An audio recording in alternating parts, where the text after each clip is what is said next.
I am using my new Carvin slides and I'm working with dry hair. And they're traditionally a dry hair scissor, but I've been using them almost exclusively on wet. And so I thought I would just go on and have a little bit of fun with using them dry. So I wanted to share 3 different techniques that I've been doing and see what you guys think about them. So I've already done the haircut on my particular mannequin. I just got done doing a live that I recorded for my Sharp Scissor Society, which is my membership program. It's $9.99 a month, and I expand on the back pocket techniques that I do every day on Instagram. And then at the end of the month, I put them all into one haircut. So it's a really fun little way to approach some education. The videos are about 3 to 5 minutes, maybe ranging up to 15 once in a while, but they're pretty quick. So you could do on a lunch break, you could go in and actually watch a couple of them. You might be like, what was that technique she did for the fringe? And you could just pop on, watch it, and I teach it in about 3 to 5 minute video. So actually, I should say 8 to 10. I think they're 8 to 10. So the first technique that I want to do is a twisting technique. Now, the reason that I wanted to share these is because somebody shared them with me. And I actually, whenever I see anything with this particular scissor, I save it now because they're used in so many different ways. As I said, traditionally they're a dry cutting scissor, but I do use them wet. I use them instead of a razor for people that don't like a razor in their hair because they give you that soft effect, but it's not a razor. So they don't know. What they don't know won't hurt them. Okay, so the first technique, I'm going to twist the hair and then insert the scissor in and work my way out. And I find that it does make a difference the direction you twist the hair. I typically will twist toward the face and come from the opposite side. And what that does is it gives a contradiction of movement. So as you're trying this, I would first jump underneath to try your first one. You want to grab a pretty big section of hair. You don't want it to be too small or you'll just end up cutting it off. You love my shirt. What is the brand? I don't remember. I've had it for a few years now. And if you send me a DM, I'll look at the tag and get in there and tell you. Okay, so I'm coming in. I'm going to insert the scissor. And sometimes you have to kind of like open it up a little bit. So I'm in the middle of that twist. And then I'm just going to slide out and remove some hair.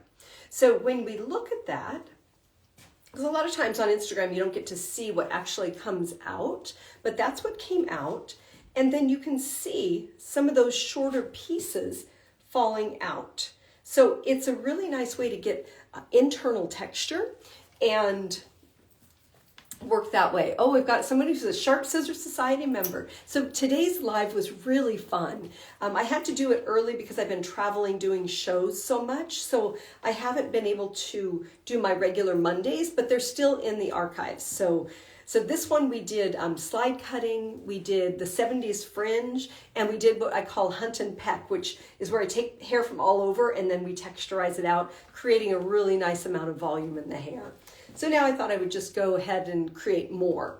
So again, coming in, taking a good size section of hair, and I'm either taking kind of a square or a round shape, twisting toward the face, and then I find it's easiest if I just place my finger right about here and the scissor goes in. And for me, I like to texturize usually from the halfway point out. I don't like to start right at the halfway point. I find that it changes the structure of my shape too much. And we want to texturize, but it needs to make sense for what we're doing. Okay, so then we can see that nice piece of texture. I don't know when I'm coming to Orlando.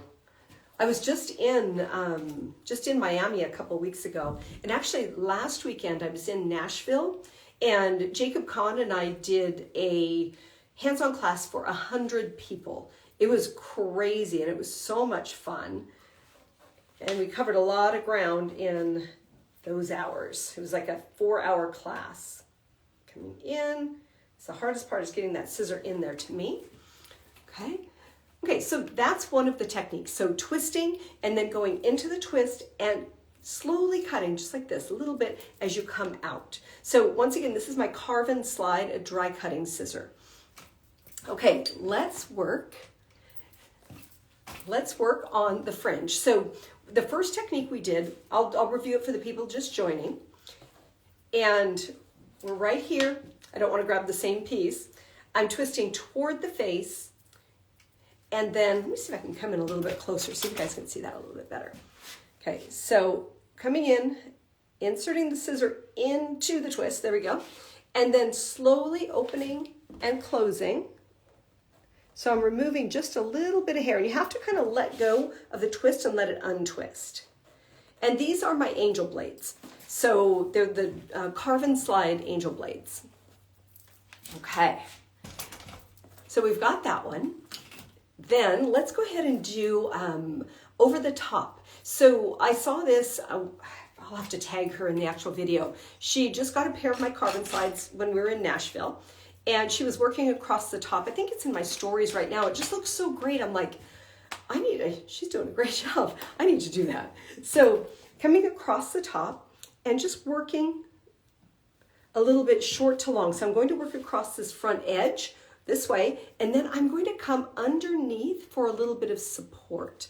So always remembering short hair pushes long hair, just standard, beauty school stuff. But instead of working through like I normally would, what I would normally do is I would come across this way and work through like that on both sides. I'm coming across the top surface and it looks a little bit different. So, okay, thick or thin hair, I would say the scissors are going to be fine on either. I don't know that I would do that twisting technique on thin hair.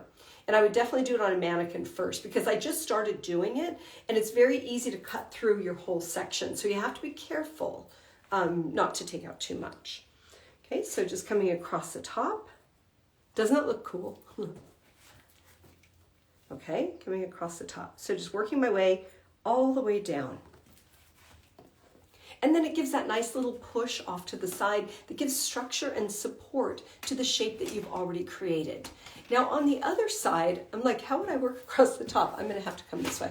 So this is coming across the top. I'll just come in and go this direction, okay? So right across the top, staying on that outside edge. So if we have a panel of hair that's kind of like this, I'm coming on that outside edge to push. And one thing that was really funny at the Nashville show is I always believe that for every action there's an equal and opposite reaction. It's kind of the basis of a lot of my teaching is that when we do something, we create something, and you just have to be really conscious of what you're creating. And so it was Sir Isaac Newton that said, for every action, there's an equal and opposite reaction. And I was cutting and I was saying that, and Jacob's like, yeah, didn't you patent that? I'm like, no, I wish.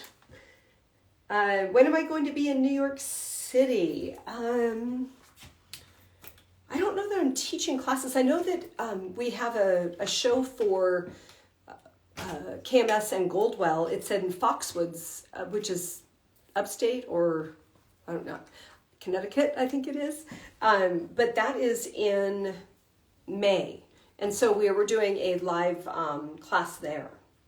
But I am doing, this coming week, you guys, fireside sessions from Hair Camp. If you've heard of Hair Camp, we have this amazing Hair Camp event at the end of May, beginning of April. And that's going to be like 3 days of education. We're at Camp Joy outside of Cincinnati. And it is going to be so much fun. I'm doing hands-on for my shape-shifting class. I know Brianna Cisneros is there, Christopher Jones, Jamie Dana. It's going to be incredible. Before that, though, with fireside sessions, this coming Tuesday is my first session, and I'm doing my fringe benefits class. And it's broken down into 3 different classes. So the first class is long and sexy. So I'm doing curtain fringe, side swept fringe, and the West Coast fringe. The next one is going to be strong and sexy. And that is all of your blunt, heavy fringes and how to place them on face shapes. So we'll go over face shapes and how to use fringes for accenting face shape and changing face shape. And then the third one is called Short and Sassy. And those will be like your micro bangs. And we'll go through a lot of consultation elements in that. So it's going to be fun. That's, once again, it's called Fireside Sessions, and I'll put that in the description. And it's 3 Tuesday evenings. So it's Tuesday, the, what is it, 5th, then the 11th, and then the 18th, I think, 19th. And it's at 4 o'clock Western and 7 o'clock Eastern time. It's an hour and a half. So it's going to be awesome. Okay, so this is just a little bit of freehand slicing. And I'm going to do this in a square. So the square will help me to create volume because I'm placing some graduation in my texturizing pattern inside of my layering pattern. So just coming through and doing that. And information on those events is in my link in my bio. Okay, I'm going to work my way around. So actually, I'm going to do 4 different texturizing techniques. So this is a shape-shifting technique where I'm creating structure inside of my layering pattern.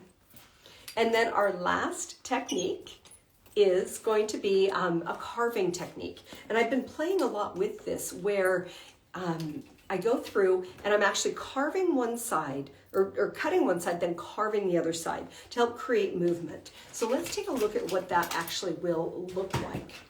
Okay, so coming in here, and I'm going to, because I wondered what this technique did. I was like, what does that even do in the hair? And so I've been playing with it. Like I said, I save tons of your guys' videos. I save everybody's videos when there's anything that's interesting, because we have to change the way that we do things, don't we? We can't continue to do the same thing. And I know on Instagram, I've seen so many people that are doing really cool techniques. I'm like, I want to try that. Okay, so let's take this panel of hair right here. I'm going to cut across the outside and then carve on the inside of this. So I'm coming in, just picking up that section, letting it rest very lightly in my hand, starting just slightly past halfway, and I'm cutting along the outside. So just keeping my scissor pretty much horizontal and cutting along the outside. So you can see I've got this short to long feeling right here. So it carves out this way. Then what I've added of my own to that is I'm coming in and I'm now taking and coming down along this inside edge. Being careful to keep that point in the center. So carving or cutting along the outside, then carving along the inside. And you can, I don't know if you can see or not, come here, but it separates the hair from the rest of the hair. So it becomes an interesting little panel that is moving. So let's do one more. And I can see that. I don't know if you guys can see that or not. Raise her up a little bit. But it completely separates it from the rest of the hair. There it is right there. The comments are on the, okay, see right there? That guy. That's what I just did. So let's do one more and see if it actually does something. Getting some hearts there. Thank you. Okay. So let's go ahead and go across this top. So I'm going to just pick that guy up right there. And then, yeah, is that better? Okay, good. Glad you can see it. I'm going to come past the halfway point. So right here's halfway. I find that if you texturize right at halfway, you tend to destroy your shape. It loses its balance and its structure. So I want it to actually start to move. And if you go halfway, it kind of stops the movement, I have found. Now, not everybody finds that, but that's for me what happens. Okay, so I'm coming in, I pass the halfway point, and then start opening and closing. So I'm just carving off the outside, all the way down to the bottom, that outside edge. So when we look at this, we have these shorter pieces, I have a towel over there, shorter pieces moving into longer. And then I'm going to come across the front, and you can see that C curvature right about here. That's where I want to do my little carving. So I'm going to come across and boom, remove it.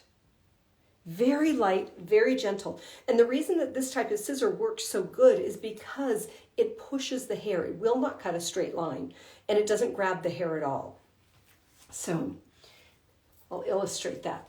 Let me just do it right here. Ooh, that looks pretty, nice and shiny. Okay, so as you go through with this particular scissor, watch what it does. So you come in and it literally pushes the hair. Can you guys see that?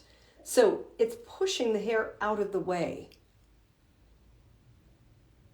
Okay, so whenever you're cutting a line, I always tell people don't try and do precision work with this because it doesn't work. It works great for when you don't want to use a razor. Maybe you're not comfortable with a razor, but or your client isn't comfortable with the razor. That's when I really love this particular scissor. So let's do it again. Past the halfway point. And so as I'm cutting, I'm also moving my hand down. I'm not just cutting straight across. So I'm cutting and sliding my hand down. Then catching, it's almost like catching the wave, or catching the inside of that, right along the edge. And you can see kind of those individual carved out pieces that give us a really nice feeling. Okay, question, would you do this underneath or just on the surface? You know what would be really cool is you could go both directions with it. But her hair is cut to kind of move forward. So I would do maybe on the top surface coming forward, and then let's try some underneath. I mean, that's a good idea. Let's get this out of the way because that's the area that I've already done. And let's go the other way. It is kind of coming this direction, so let's just see what happens. And that's the only way we'll know, right? I mean, it's a mannequin. Let's do it. Okay, so here, moving down. This would actually be nice as a face framing technique. If you wanted to sit pretty heavy, well, let's continue this. Sorry, I can see it right here. I think the lighting's pretty good. And then on the opposite side, to me it doesn't make sense to carve the opposite side because of the way that the hair is moving. So I think I'm going to leave it just like that. So let's see if we just did some of that. Keep moving. And that creates a little bit of separation there. So I guess you could do it on both sides, up, the top surface and underneath. But what I just saw right there, and as I said, this is, it's kind of still new for me working with my own scissors. So I want to see what it does for a face frame, because that actually was really pretty. So I just want to let this rest, and then I'm going to go along the surface like this, okay? You can't see still. I'm going to raise her up even higher. She'll be taller than me, which doesn't take much. It's so funny because in the salon, I love to stand my clients up. We were talking about this earlier. And when you stand a client up, you get a different perspective, especially for me, because I don't usually look down on people because I'm only 5'3". So it just, it helps me to see things differently. And I don't know if you guys know Vivian McKinder. She's a fabulous artist, but she always says, when you change the way you look at things, the things you look at change. And it's definitely true. So these are my carve and slide scissors from Angel Blades. They're $4.99. And you can go on to SeriousBeauty.com to find them, or you can go to the link in my bio. But I wanted to see what this does. So we're going to comb this down, and I just want to see how it works. You guys don't mind me just experimenting with you, do you? Sorry. Supposed to be teaching here. Okay, right now I have a disconnection between, this was my little 70s feather, and I'm going to see what this connection would look like just with these scissors coming through here. So we're going to come here, make sure I get all that edge, and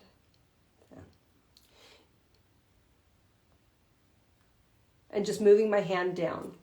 That was kind of nice. Not bad. Yeah. I feel like it could come out a little bit more, so let's do that.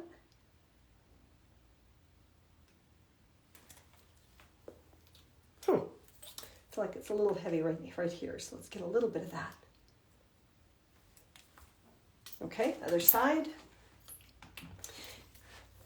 Now, as I said, I just did my Sharp Scissor Society live for the month of March. And Sharp Scissor Society is where I take the expanded or the back pocket techniques I do on Instagram. I expand on those and I give you guys a lesson, kind of like what I'm doing right now, where I actually walk through it.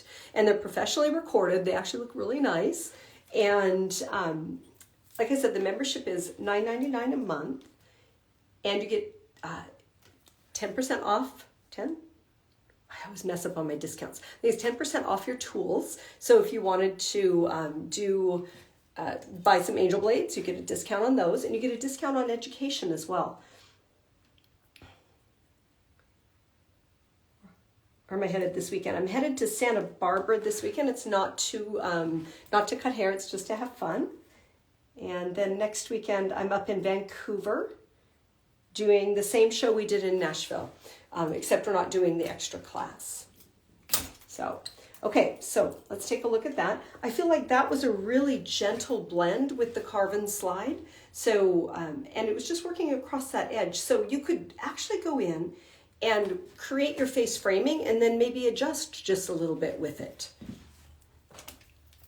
Okay, and then, ooh, let's do it right across. I didn't even think about this. I'm going to go right on the bottom edge. So I'm going to insert the scissor and then just, now the thing that's different for me in the way that I'm using them right now is I'm not turning them vertically to slide down. I'm keeping them horizontal and seeing what happens with that. So, and I kind of dig that actually. I don't know if you can see the difference between that or not, but it just softened the edge. I'll try it over here. And then that'll be all for the day. Hang on. So I'm going to shorten them up just a little, coming in, keeping the scissor horizontal instead of turning it, and letting the scissor do the work. So it's pushing the hair. I don't know if you can see how it's just pushing the hair just a little bit each time. So I'm not actually getting straight little lines. It's actually creating that nice blend. There's more.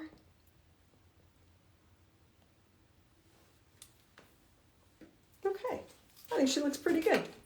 Okay, you guys, thank you so much for joining me. And I'll pop on and do some more lives. You know, it's kind of fun. I've got my new backdrop here. Isn't that cool? Look at this.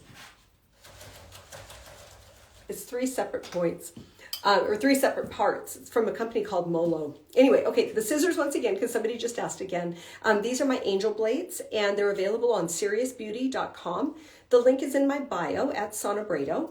And these are the new Carve & Slides. So I'm really excited to share them with you.